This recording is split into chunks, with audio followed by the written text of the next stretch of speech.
Bengaluru BTL school of നഴ്സിംഗിലെ വിദ്യാർത്ഥി ആദിത്യൻ്റെ മരണത്തിൽ ഞെട്ടിക്കുന്ന വിവരങ്ങൾ പുറത്തുവന്നു. അധ്യാപകൻ്റെ മാനസിക പീഡനവും ശാരീരിക ഉപദ്രവവും കാരണം കഴിഞ്ഞ വർഷം 18 കുട്ടികൾ കൂടി പഠനം ഉപേക്ഷിച്ച് പോയി എന്നാണ് ഇപ്പോൾ നമുക്ക് ലഭിക്കുന്ന വിവരം.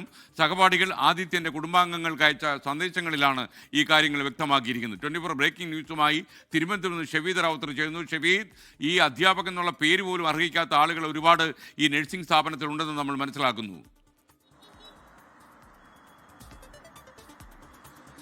ഉറപ്പായിട്ടും. കാരണം ഈ അരുവിക്കര സ്വദേശിയായിട്ടുള്ള ആദിത്യൻ, നമുക്ക് കഴിഞ്ഞ ദിവസം ആ കുടുംബത്തിന്റെ അടക്കം പ്രതികരണങ്ങൾ നമ്മൾ കേട്ടതാണ്. ബാംഗ്ലൂരിലെ BTL നഴ്സിംഗ് കോളേജിലെ വിദ്യാർത്ഥിയായിരുന്നു. മാത്രമല്ല, മരണത്തിന് ശേഷം, ആദിത്യന്റെ മരണത്തിന് ശേഷം കുടുംബം കോളേജ് മാനേജ്മെന്റുമായി ബന്ധപ്പെട്ടപ്പോഴടക്കം അവർക്കുണ്ടായത് ദുരനുഭവമായിരുന്നു എന്നുള്ള കാര്യം ഇപ്പോൾ ആ കുടുംബം തന്നെ വ്യക്തമാക്കിയിരുന്നു. പ്രത്യേകിച്ച് ആ ക്യാമ്പസിനകത്ത് നടന്നൊരു സംഭവവുമായി ബന്ധപ്പെട്ട ആദിത്യനെ അനാവശ്യമായി വലിച്ചിഴച്ചു എന്നൊക്കെയുള്ള കാര്യങ്ങൾ ഈ സഹപാഠികളടക്കം വ്യക്തമാക്കിയിരുന്നു. ഇന്നലെ നമ്മൾ തന്നെ പുറത്തുവിട്ട ചില ദൃശ്യങ്ങളുണ്ട്. അത് ഈ ആരോപണ വിധേയനായിട്ടുള്ള അധ്യാപകൻ സന്ദീപ് പാണ്ഡെ വിദ്യാർത്ഥിയെ മർദ്ദിക്കുന്ന ദൃശ്യങ്ങളായിരുന്നു. ആ വിദ്യാർത്ഥി പിന്നീട് പഠനം ഉപേക്ഷിച്ചു. കൊച്ചി സ്വദേശിയായിരുന്നു. അദ്ദേഹവുമായി നമ്മൾ ഫോണിലടക്കം സംസാരിക്കുകയും ചെയ്തിരുന്നു. ഇതിന് പിന്നാലെയാണ് കൂടുതൽ വിവരങ്ങൾ പുറത്തേക്ക് വരുന്നത്. അതിൽ പറയുന്നത് അധ്യാപകന്റെ മാനസിക പീഡനവും ശാരീരിക ഉപദ്രവവും കാരണം പഠനം ഉപേക്ഷിച്ച കൊച്ചി സ്വദേശിക്ക് പുറമെ 18 പേർ കൂടി, അത് മറ്റു സംസ്ഥാനങ്ങളിൽ നിന്നുള്ള വിദ്യാർത്ഥികളടക്കമാണ്, 18 പേർ കൂടി പഠനം ഉപേക്ഷിച്ചു എന്നുള്ളതാണ്. അതിൽ തന്നെ ഏറ്റവും ഗൗരവമുള്ള കാര്യം, ഈ ആദ്യത്തിനൊപ്പം തന്നെ അഡ്മിഷൻ എടുത്തവരാണ് ഈ 18 വിദ്യാർത്ഥികൾ എന്നുള്ളതും ഏറ്റവും ശ്രദ്ധേയമായിട്ടുള്ള കാര്യം. പരാതികൾ പറഞ്ഞിട്ടും ഉപയോഗമില്ല, അധ്യാപകനെതിരെ പരാതികൾ പറഞ്ഞിട്ടും മാനേജ്മെന്റ് ഇടപെട്ടില്ല എന്നുള്ളൊരു ആക്ഷേപം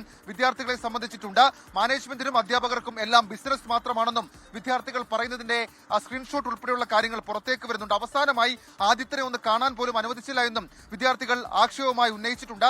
ഈ സഹപാഠികൾ ആദിത്യന്റെ കുടുംബാംഗങ്ങൾക്ക് അയച്ച സന്ദേശങ്ങളുടെ പകർപ്പാണ് ഇപ്പോൾ നമുക്ക് ലഭിച്ചിട്ടുള്ളത്. ഈ കാര്യത്തിൽ ഇതിനോടകം തന്നെ ഈ DK ശിവകുമാറിന്റെ ബന്ധുവിന്റെ കോളേജാണ് ഈ കോളേജ് എന്നൊക്കെയുള്ള കാര്യങ്ങൾ പുറത്തേക്ക് വരുന്നുണ്ട്. കുടുംബം തന്നെ അതുകൊണ്ടാണ് ബാംഗ്ലൂർ പോലീസ് ഇക്കാര്യത്തിൽ കാര്യമായിട്ടുള്ള അന്വേഷണം നടത്താത്തത് എന്നുള്ള കുറ്റപ്പെടുത്തൽ നടത്തുകയുമുണ്ട്. ഏതായാലും ഈ വിഷയത്തിൽ വിശദമായ അന്വേഷണം ആവശ്യപ്പെട്ട മുഖ്യമന്ത്രി അടക്കമുള്ള ആളുകളെ സമീപിക്കാൻ ഒരുങ്ങുകയാണ് ആദിത്യന്റെ കുടുംബം.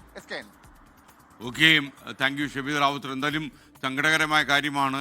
ഈ നഴ്സിംഗ് സ്ഥാപനത്തിൽ 18 കുട്ടികൾ ഈ സ്ഥാപനത്തിലെ കുഴപ്പം കൊണ്ട് സ്ഥാപനം വിട്ടുപോയി എന്നുള്ള വിവരമാണ് നമുക്ക് ലഭിക്കുന്നത്.